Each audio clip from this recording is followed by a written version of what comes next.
it's been said a few times, the comeback. When are you coming back? Or when are you come back, Carl? Like, I want to be there with you when you come back. Like, what do you feel about that? Is Carl Lentz officially returning back to the pulpit as a head pastor of a church, or is this something that he no longer desires? Well, in today's video, guys, we're going to tackle that question and see for ourselves what Carl Lentz has to say when asked this question. But before we get into that, guys, in this podcast that they just recently uploaded, Carl and his wife Laura, they talked about another plethora of different things. But the one thing that they did address on this podcast that I wanted to highlight before getting into Carl Lentz and his future in ministry, they talked about the effects that happened when Hillsong began to speak about the situation and why they didn't actually speak out at the time. Yeah, it was hard because my whole life has been church. Yeah. And so when I was cut out of that, which of course I would be because I'm married to you, so it had to be that way. I mean, it wasn't like I wanted to stay around, you know what I mean? But I think it was just the fact that you're just kind of left. Yeah. And I never heard from anyone. Bobby did reach out a bunch for months and months, and it was very sweet.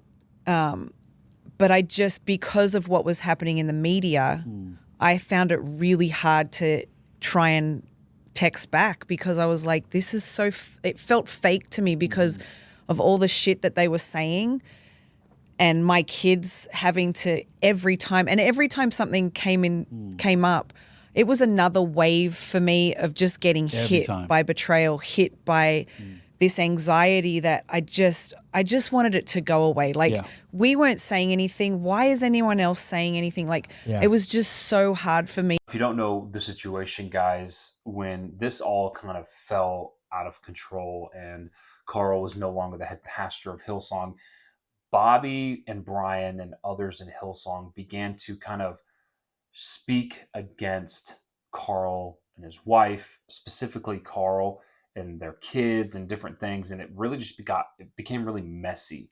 And so Laura is just kind of expressing to us like, listen, we weren't saying anything. We weren't talking. So why are you guys saying something? And Bobby, Brian Houston's wife, from what Laura was saying, reached out a lot, but it seemed fake.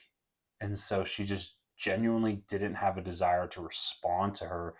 And now Carl's going to kind of elaborate some more on why, when people were speaking against them and bringing up these lies that weren't true, why didn't they say anything? Now Carl's going to highlight that here. And I think people have said, well, if you're not guilty of things, why didn't you say something? And I said, well, number one, it wouldn't have mattered. But two, we also signed an NDA, which is a practice of most corporations and some churches. I'm not saying it's right, not saying it's wrong, but the way it works, and we didn't know any of this because I've never gotten fired before.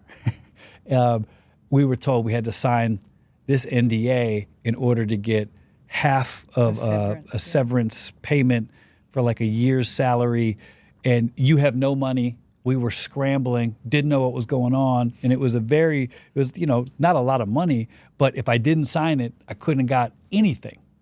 And which I now look back and I go, I didn't know that it was going to go the way it went. So I was like, yeah, I'm going to sign it, and because I'm not going to need to say anything. Well, you're not thinking either. Like, you're just like they were pretty forceful on it as well. Like, you need to sign this today. And I didn't have to sign it. You didn't. And I should have had a lawyer present. Yeah. Didn't know what I was doing, but did it. I signed it. And I think that's why they went so hard, because they knew I couldn't say anything. Yeah. As we can see, guys, desperate times cause for desperate measures. And Carl and his wife decided to sign that document. And that's really what kind of kept them quiet through this process, as well as, Carl being upfront and saying, listen, even if we would have spoken up, even if we would have said something, even if we didn't sign the document, it wouldn't have really changed anything. It wouldn't have really mattered. And he's right. A lot of people, when this happened, already had their opinions, already had their thoughts. And for Carl and his wife to come out earlier and to say something, it really wouldn't have done much of any good for them. So it's good that we see them go quiet for so long, going silent for 4 years, and just getting out of the public eye and really focusing on themselves. In this podcast, guys, they talked about a plethora of different things, and they really talked about how therapy was such a help for them both individually. They talked about how it was hard and it was challenging, really with Carl, and how he kind of relapsed at one point, but it really helped their marriage, and it really helped shape and mold where they are now. And they like to call it their second marriage. And this is what they're doing. Now, after having this conversation about the Hillsong situation, Laura then asked Carl the question that everybody is actually wanting to know. Are you coming back? Is there a comeback Carl in the pulpit? His answer might shock you. It's been said a few times, the comeback. When are you coming back? Or when are you come back, Carl? Like, I want to be there with you when you come back. Like, what do you feel about that? How do you feel about I that? appreciate it. I totally understand it because it's a word used and it's a thing. What we think is there's no comeback because the person that I was is no longer here, just not here. That version of me died, Right. and what has developed is a new person, a new life, a new lease on life, a new mentality, a new way to think. So I wouldn't say I'm coming back because there's nothing to come back to. The chapter closed. To go back to that would mean I'm going backwards, literally.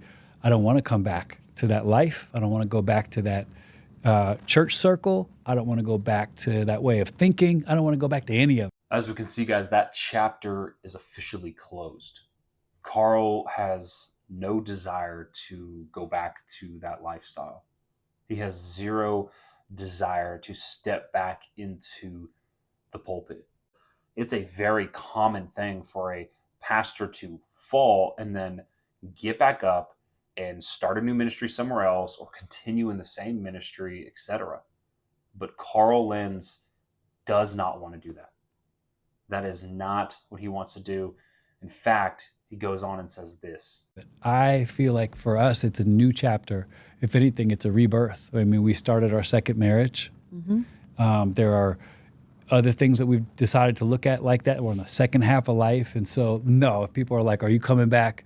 No, I'm not coming back. Because, as a preaching church, we're doing a podcast to talk about things that were painful for us in the hopes that other people won't have to go through the same thing. Yeah. So it's a rebirth into that. That's it. Relax. There's no comeback. There's nothing to come back to. Carl is saying, listen, there's no comeback. I'm not doing that.